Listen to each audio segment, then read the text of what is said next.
Okay, good day mga Airsoft, good day mga kabikman. Mga Airsoft touchdown, nandito po tayo sa lugar ng Olonga po. Okay, kasama natin yung negosyante nating ka-Airsoft na nag-request ng ating pagbisita rito sa Olonga po. Hindi naman natin first time dito, actually madalas din naman tayo sa lugar ng Bataan. Tapos meron mga pasulput-sulput na client na customer sa Olonga po. Okay, negosyante yung bossing natin. So minsan, syempre, kahit anong busy mo sa negosyo, gusto mo maglibang-libang, di ba? Kaya ngayon, mga Airsoft, ayun, punta tayo, pasok tayo sa ating kay Airsoft. Yay! Yun, dito. Hindi naman mahahagip, sir. Okay, so, yung unit niya is the 2011. Saan ka magpa-firing pala rito? Dito sa labas na lang? Meron. Pero pang-try lang. Pag-try lang. Pwede. 2011 Hi-Kappa by the Rex family. So, review and unbox natin, demo and test fire natin sa ating ka-Airsoft, no? Sir, unang-una, walang gun ban ngayon. Ay, by the way, sir. Hello, sir. Yun, si Sir Racket. Dito mo lang. Hindi, yan, diyan ka. Huwag mo na lang gupin.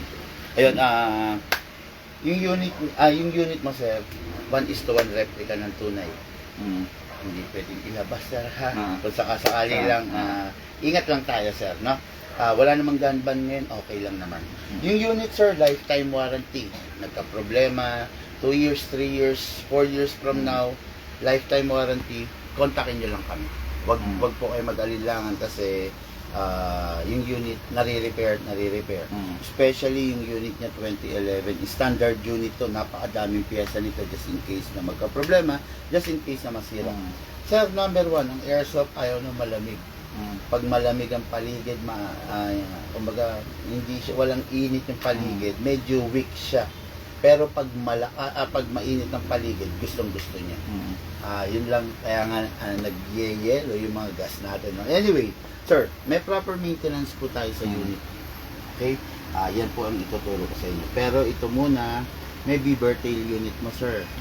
Pag ipuputok mo, hindi siya puputok kung hindi mo napipiga. Okay? Kailangan mapiga mo ito. Okay? Tapos, meron ding safety, sir. Kung sakali, May lock din. kahit anong piga mo rito, hindi siya puputok pag naka-safety. Siguro, sanayin natin na yung unit lagi naka-safety, sir. Para kung sakali, may trouble.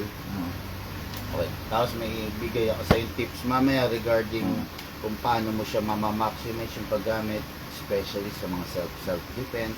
Although hindi ito ginawa to defend yourself, pero kung ito yung meron ka nung time na yun, gamitin mo. Number 1, sir, release the magazine. Okay? Tapos, ito po yung maintenance na tinatawag. Silicone oil, wag pong gagamit ng mga WD-40, sir. So, press the valve, pindutin mo yung valve para mag-open, saka mo siya spray. Okay? Konti lang naman, sir. Then, dito rin sa ilalim.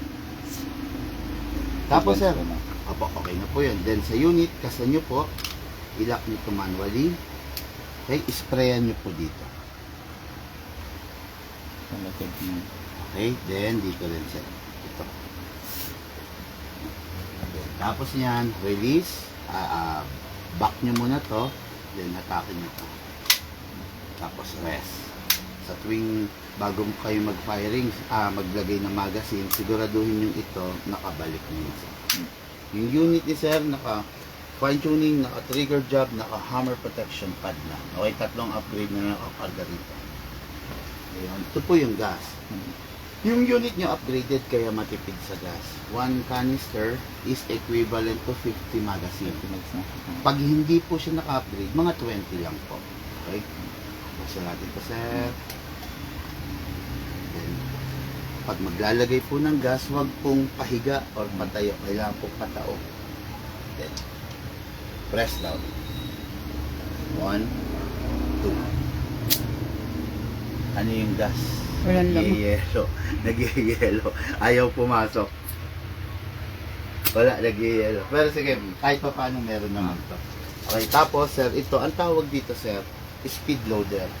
Pwedeng meron ka nito, optional to. Pwedeng meron ka, pwedeng wala. Pero mas maganda kung meron dahil mas madali ka makakapag-load. atakin mo lang ito pababa. Ito sir ha, iwasan mong mabitawan. Atak pababa para safety, lagay mo yung right thumb mo rito hanggang dulo. Tapos, huwag mong bibitawan, dito mo isushoot yung bala sa part na maluwang. Tapos pump lang sir. Dahan-dahan lang. Okay? Ngayon sir, yung bala, siguraduhin mong walang bungi na ganyan. Kalugin mo lang. Okay? Maximum rounds, 27. Pwede mong lagyan hanggang 27. Punong-puno yun. Pero, ang recommended ko lang, 20 to 23. Huwag mong ganong punuin. May allowance kahit hanggang dito lang, sir. Para yung spring hindi masira. Okay, hindi ko na ganong punuin, sir, ha? Pasok natin sa unit. Kasa hatak. Bitaw. Okay, dito pa. Sir, bigay ko yung unit sa'yo na kasi unsafe mo na lang pagpupukan. Kaliwete kanan, sir. Kanan. Tara, dito Saan tayo? Let's dig. Ano Sandali, wala ka ba mga karton-karton? Ay. Sala ko may karton ka. Wala nga.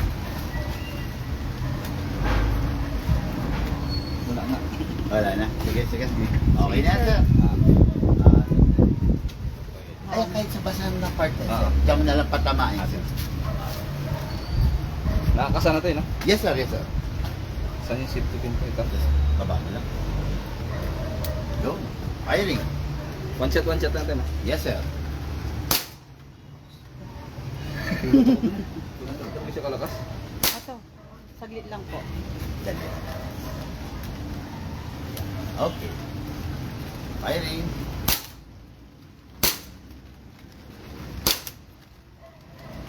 Lakas. Grabe, lakas, sir. Nakagulog. Ay, masasolve ka talaga dyan, sir. Hindi ko na-expect yung lakas niya. Lakas.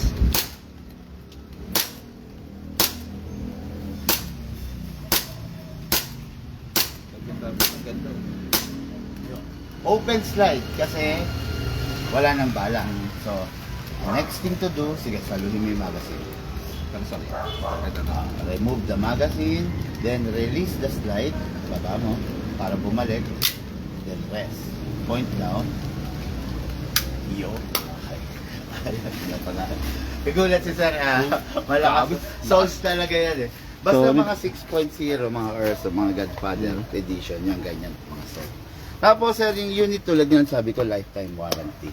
Tapos pag may katanungan ka, tawag lang. Wag mag-aalinlangan. Save mo yung number, sir. Sinave ko na. Dalawa. Tapos, yun lang.